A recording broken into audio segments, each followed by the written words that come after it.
Jesus sa gabi sa pagbudhi kaniya mikuhag tinapay.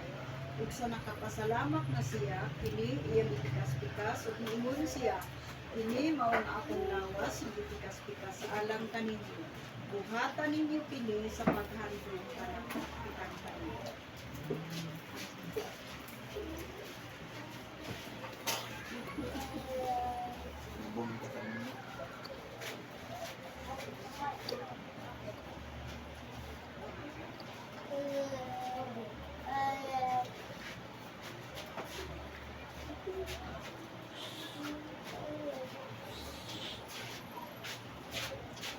Sa baon paagi usab sa panihapon, ang kupa gikuha niya nga nag-ingon.